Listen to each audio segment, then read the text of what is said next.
I had a friend recently tell me about how he loves to fish, but he's stuck on the bank because he lives in a small apartment and has nowhere to store a big hard shell kayak. So it got me thinking about inflatable kayaks. I went to my friends at Frontneck Outfitters and they lent me an NRS Kuda 106 to try out and show you in a video today. So let's see it. By the way, this is it. Fits in a backpack. This is it. Pretty cool. Really small, compact. My friend Zach, who owns Frontneck Outfitters, gave me a quick rundown on how to set it up, so I'm going to show you that right now. So first, let's get this seat off. I'll show you how it goes.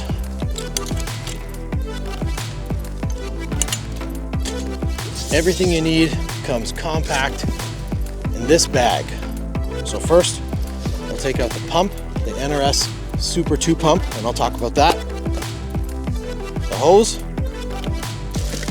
accessory bag that comes with some other stuff, and we'll talk about what's in here after too. And then of course, the kayak itself. All fits neatly into this backpack. Let's get it inflated and then we'll talk about it. But I want to see how long it takes to inflate this.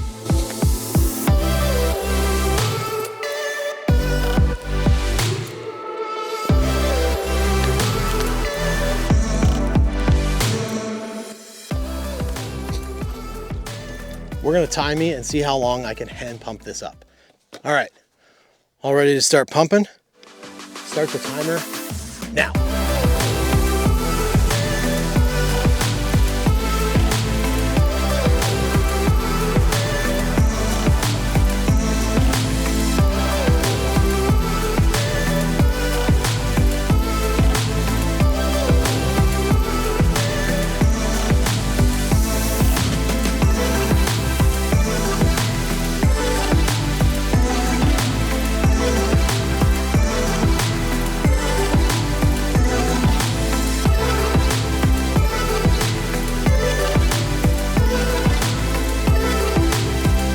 There, stop the timer.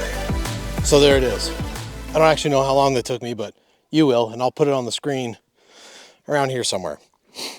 So this is it, the NRS Kuda 106.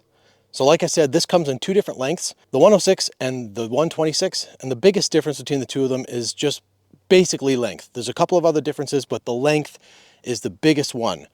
So the 106 comes in at just under 11 feet, and the 126 comes in at just under 13 feet.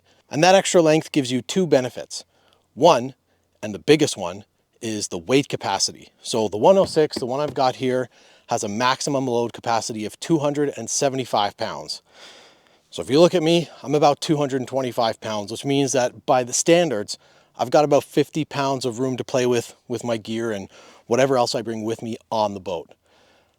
The 126 has a weight capacity of 300 pounds. So it allows you to have a little bit more gear, a little bit more flexibility in what you're actually bringing with you on the boat, depending on how heavy you are. So not just the load capacity, but the second thing is how much the boat itself weighs. So this kayak, the 106 weighs 27 pounds and the 126 weighs 31 pounds, just like this. One thing that's the same between both boats is the beam width. So they are both from end to end 38 inches. And for an inflatable kayak, that's pretty wide. My Coosa FD is about 38 inches, and I know that's stable. So this is gonna be, I'm hoping, about as stable. So we'll start at the bow and we'll move our way all the way to the stern. So you'll see up front, you've got these nice MOLLE straps, and that's for you to use whatever straps you have, bungee cords, tie downs, whatever you got, and you can put some gear up here, like in a dry bag or some other stuff that you want to take with you, and that works really well. The difference between the 106 and the 126 is that the 106 doesn't have any pre-rigged bungees, whereas the 126 actually has pre-rigged bungees on this part of the inflatable. The next thing as you move back, you'll see that technically it's a sit on top kayak, but it's really more of a sup to me. I haven't been on it yet, so we'll get on the water and test it in just a little while, but to me, it seems more like a sup. And I think that's pretty cool. But it's nice that it has these adjustable foot pegs that are really easy to move on the fly. It's important that when you're paddling a kayak that you have the foot pegs, because then It allows you to use more of your body in your paddle stroke as opposed to just your arms and like your shoulders. You can actually use your feet, brace your feet against this, and use your core in your paddle stroke as well. And that helps a lot with efficiency in terms of energy used to propel this boat through the water. You'll also see we've got a Yak Attack inflatable mounts on either side up here of the foot pegs. You've got one in the middle and you've got two in the back as well. In order to make these work, you have to buy separately the Yak Attack switch plate. I think it would be really cool if they came with it, especially because, you know, as far as kayaks go, this isn't the most expensive, but it's certainly not inexpensive by any means. This kayak runs about, I think it's $1,250 retail Canadian from Front to Neck Outfitters. And these switch plates, I think they're $27 each. I understand why though. And that's because while these are Yak Attack inflatable pads, the actual plate itself is compatible with the Scotty mount as well. So if you already have a whole bunch of Scotty accessories, you don't have to switch everything to Yak Attack. And I'm a Yak Attack guy, so that doesn't really affect me too much. But I think it's neat that they kept that in mind when designing this so that you don't have to just switch everything and spend a whole bunch of money just to switch brands of your kayak accessories. But that kind of explains why they don't include the switch plate with it, because it might drive up the cost of the boat, or, you know, maybe people who have all Scotty accessories just don't need the switch plate. Moving back of the foot pegs here, you've got this nice padded floor, this foam padded floor. And I think that's really important because if you've ever been on a SUP or even a kayak that doesn't have any kind of padded floor, if it's just bare plastic or this PVC material, it can get really slippery when it's wet. And this padding is going to help keep your footing if you're in bare feet or water shoes or whatever. And it's also going to help protect the PVC liner against dropped items like hooks and stuff. You'll also see here in the middle, they have an integrated fish measuring board. And that's really awesome. However, if you're a tournament angler, you know that that's not going to cut it. You're probably still going to have your catch board. But if you're not tournament fishing and you're just out there to catch fish and you want to take some pictures to brag to your buddies, it's cool that they have this right on here. It would probably never be accepted in tournament fishing because there's no measurements in between. It's literally just rounded up to the nearest inch. So that's why you wouldn't be able to use this in a tournament. And most tournaments have very specific rules about what boards you can use, and usually that's a catch board. Moving back, you'll see this nice seat. I haven't sat in this seat yet, but it looks pretty comfortable. It's very reminiscent of the high-low seat that I have on my Coosa FD. Obviously, it's a bit lower than I'm used to, but I usually keep my seat in the high position, and if I were to put it in the lower position, it would probably be pretty close to this. So that comes with a couple of benefits and a couple of downfalls. One of the benefits of that is if you're lower to the ground, it's going to make your paddle stroke a little bit better. It's going to lower your center of gravity and add a little bit more stability to this boat. But the downside is it's going to be harder to stand up. There's ways around that you can manage. You can use a rope or a strap or something, tie it off of one of these, or maybe you can tie it off the base of your mount up here and use it as a stand assist strap. Or I don't have anything like that. So what I'm going to do today is probably just lean up against the back of this and push off with my hand and hope that works and that I don't take a dip in this probably still very cold water. But the seat attaches really easily. You just use these straps here and it's like, it's really secure. You just tighten it down. There's some room for adjustment forward and aft of the seat, which is really cool because maybe some lighter people want it to be a little bit further up front. Maybe heavier people like me want it to be back, or maybe you want more space in the front. So you can adjust the seat position a little bit forward and back. You probably don't want to put your seat right here. There's a handle, a carry handle that lets you kind of carry it right from the middle. You can't see it, but I'll show it to you. You probably don't want your seat to be right over that handle because it will affect how snugly and how stable it sits on the deck platform. So probably right up to the back of this handle is the furthest back you'd want to go. But for me, I'm going to have my crate back there. So I also want to make sure that I'm able to twist around and get my stuff out of there. We're moving back. We've got these two more Yak Attack mounts up here for you to put rod holders or whatever you want.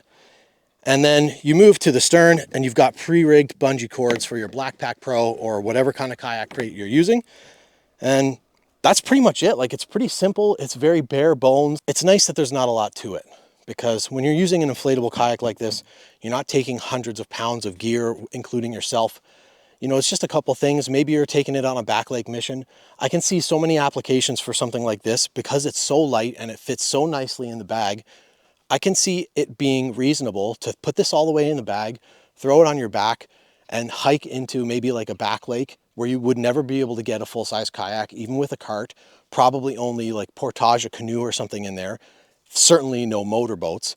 And you can set this thing up and go fishing in pristine, relatively unpressured water, because most people who are fishing those lakes are fishing from the bank. But with this, you can easily hike this in. It's only 27 pounds. Obviously, that doesn't include things like your paddle and your PFD and whatever other gear that you might be hiking in with. But that stuff, if you have a good paddle and a good PFD, that stuff's not really heavy either.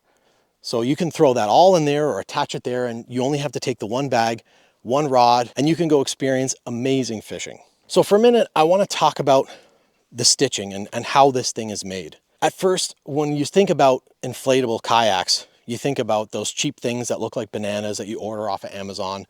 And while those might work to get you out on the water and have a bit of fun, they're not really performance fishing machines. And they're just not built to withstand the kind of abuse that most kayak anglers put their boats through. This is made by NRS, and they have a history, a long, long history of making whitewater inflatable rafts.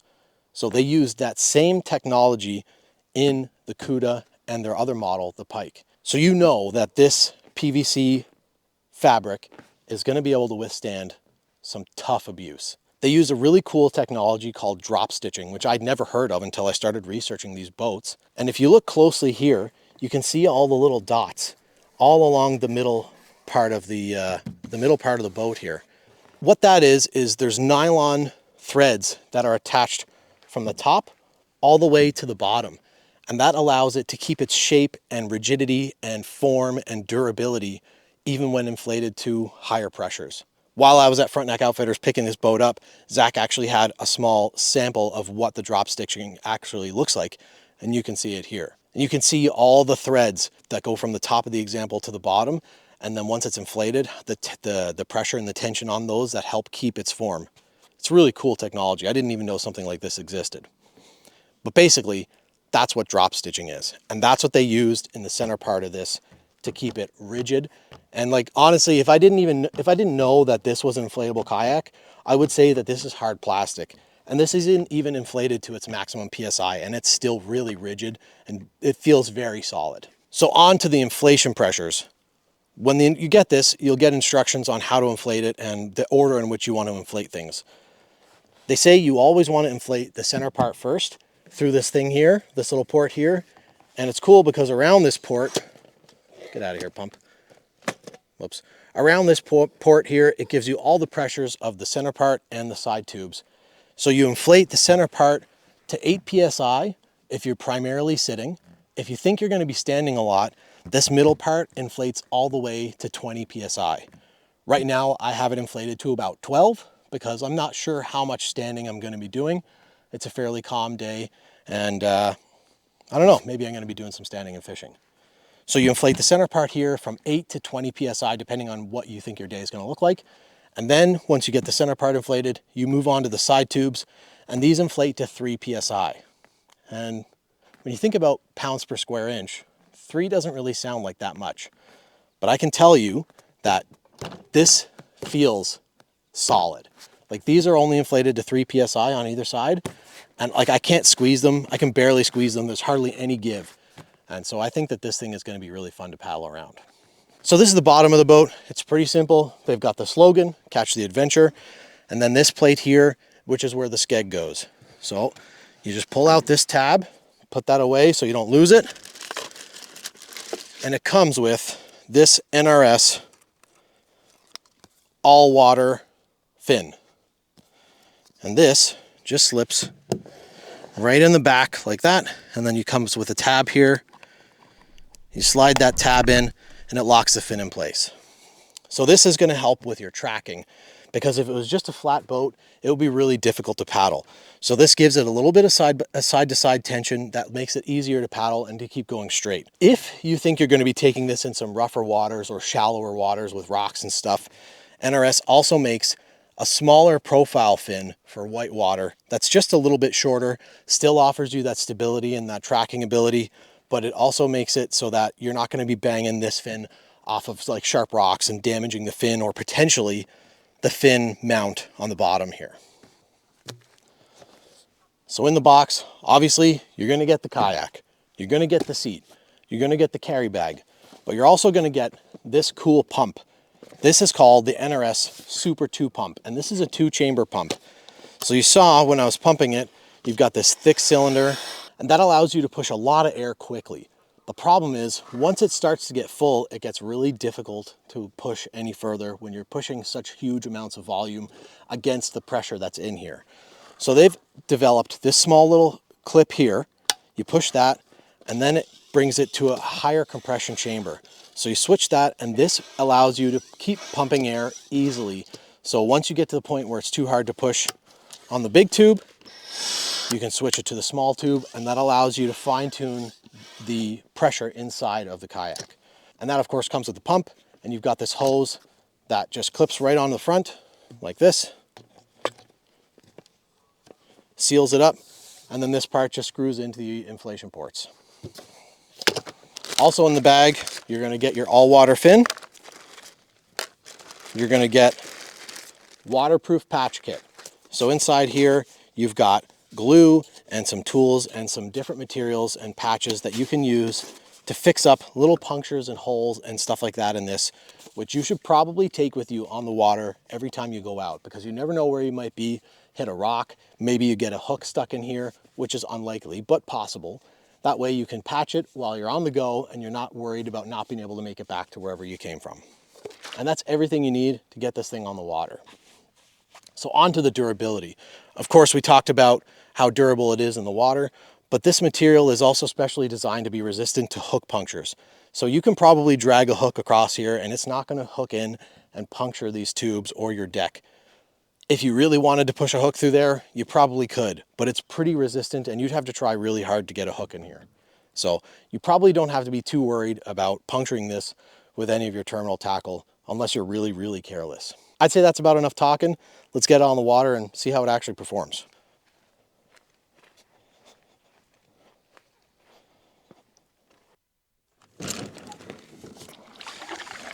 All right, just got it off the dock into the water. Feels pretty good. Paddling it feels good. I don't have my fish finder, so I don't have speed or anything like that. My foot pegs are a little bit too far, but I can adjust them in just a moment.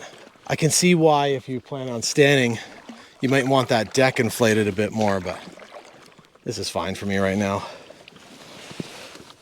I'm just gonna adjust these back a bit so I can reach them with my short legs. Oh yeah, that feels good. Look at that. This feels great. It's a bit wishy-washy on the front, but it, you know, for an inflatable kayak, what my mind thinks an inflatable kayak should be, it tracks fairly well. And it is the shorter model, so of course the longer model will track a bit better. And you also have to remember that it's basically just a flat bottom. It's not molded or shaped like, you know, your average hard shell kayak. So you can only expect so much tracking out of a platform like this. But I'll tell you, it's super easy to paddle. It doesn't feel too forced. And I'm enjoying this. I can see a lot of cool applications for this. Let's see if we can actually get a fish in it. Wouldn't that be something? I'll tell you what, I'm very comfortable. There's lots of room for me to maneuver. I love my Kusa. I love it, and I don't know how I would do the kind of fishing that I do without it, but it's a bit tight because of how wide the gunnels are, and that's okay, but it's nice to have all this freedom, this free space, and it feels really good. It's really comfortable. I don't feel uneven or tippy or whatever. In fact, I'm going to stand up here in just a second and see. Like I said, the deck isn't, it's not quite inflated to that 20 PSI, but we'll see. Oh, wow. Feels good. I got my feet a little bit close together, but you know, as far as kayaks go, it feels about almost as stable as my Kusa once I got up. It's a little bit more susceptible to even the small ripples in the water, but it feels good. it feels very much like a SUP.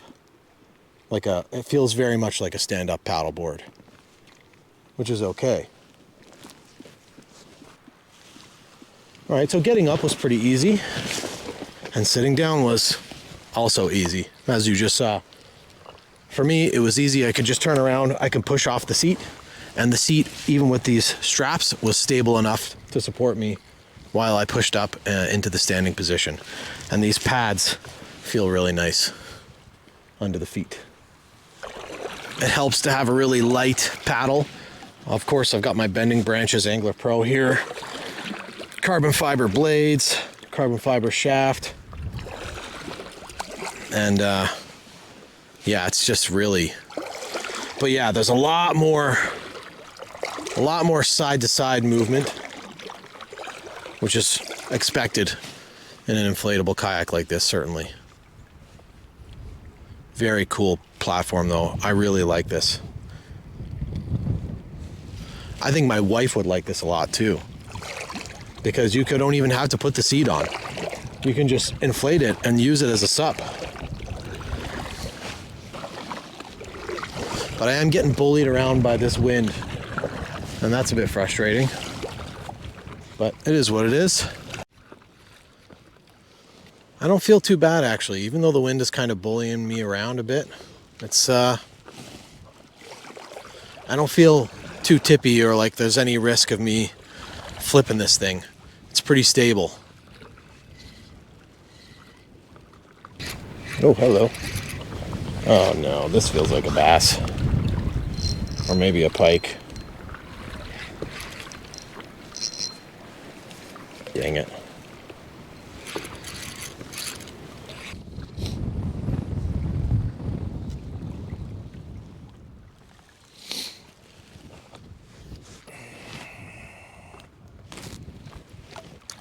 Back you go, buddy. Obviously, I'm not targeting bass. Crappie are the target. Or bluegill, too. I'd be happy with some bluegill. But if you've been following my channel at all, you know how bad I am at targeting crappie.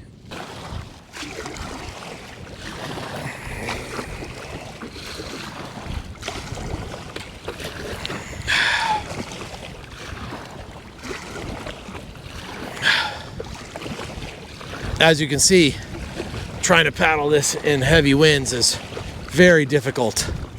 So I'm actually going to head back and finish up this review.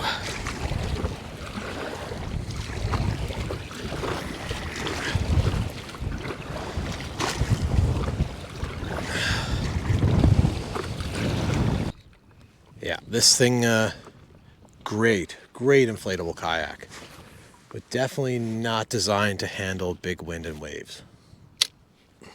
It just doesn't have, as something that's just like kind of broad and filled with air, it catches a lot of the air. And it doesn't sit deep in the water, it sits on top of the water, so there's hardly anything to like keep you in place except for that skeg in the back.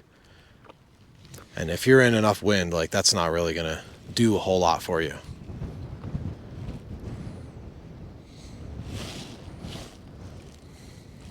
Like even right now, you see how quickly the wind is turning me. Mind you, my paddle is kind of acting like a bit of a sail as well. It probably took me 10 minutes to paddle, I don't know, 200 meters.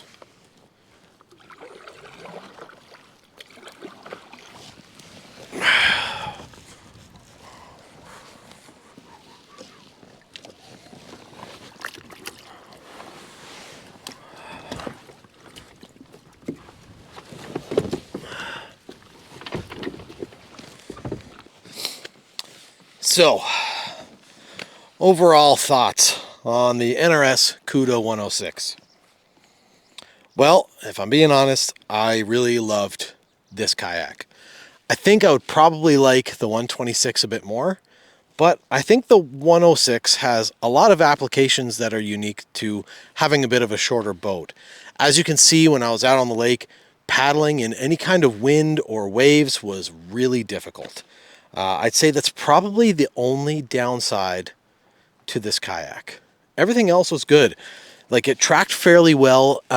It was easy to be on. It's easy to get in the water. It's easy to get out of the water. It's easy to carry around all by myself. You could literally put this in the trunk of a car, and it takes up no storage space once it's deflated and put away back in the bag. You can hike around with it on your back. It's not too heavy or cumbersome. The bag itself is fairly large, but I mean, you're carrying around a kayak in your back. So overall, I really like it, and I think I might actually consider getting one for myself. And I think I might actually get the 106 versus the 126 for the very specific use applications that the shorter kayak can offer me. If I'm hitting big water or something like that, I've got my Kusa, I've got my boat. But if I want to hit something really small and backwater, not a lot of pressure, I think the smaller and lighter 106 is the ticket for me. Thanks for watching. I hope you enjoyed this review video. Of course, you can get this from my friends over at Frontenac Outfitters. The retail price is $12.50 plus tax. But just remember, you have to get those switch plates for the mounts, and those are extra. Cool kayak. Good job, NRS. Well done.